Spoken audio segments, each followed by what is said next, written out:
Ce week-end à Évian, au Palais Lumière, l'association de Rives en Page organise son 3e prix littéraire environnement et son 3e salon du livre écologique.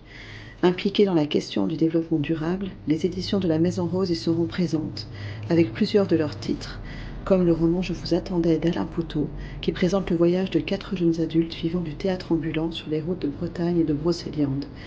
Dans Un pas de côté, la conférencière Florence Poulain nous emmène de Genève aux alpages valaisans.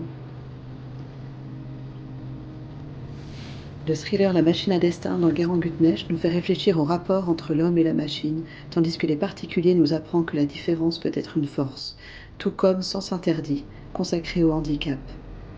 L'excellente trilogie Le monde selon Nyamba nous emmène aux Comores et nous confronte aux enjeux de la protection de l'océan. Ce roman a été sélectionné par le Club du livre de l'ONU pour l'objectif de développement durable 14, Océan. La rencontre d'une autre culture est au cœur de la mystérieuse vallée sacrée, l'amitié, le lien avec la nature, que l'on retrouve dans Les Dragons du Mormon, tandis que La Haie de la Forêt nous emmène aux confins du temps, lorsque homme et nature vivaient en paix. Jour blanc est une histoire d'amitié entre 3 enfants, dont un jeune aveugle, et se déroule dans le Valais, qui est aussi au cœur de l'Arc-en-Soleil, l'autre roman de Miss B.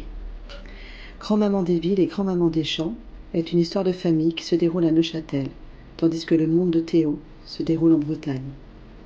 Enfin, la trilogie des Petits Ours présente les saisons et amène son jeune héros à trouver une idée pour protéger les abeilles contre les frelons asiatiques. Tchoupa et l'arbre à plumes est l'aventure d'une jeune chouette Harfang des Neiges dans le Grand Nord. Tandis que le conte Au royaume des dents de lion, qui vient de paraître sous la plume d'une jeune autrice de 16 ans, invite à la paix et à la concorde.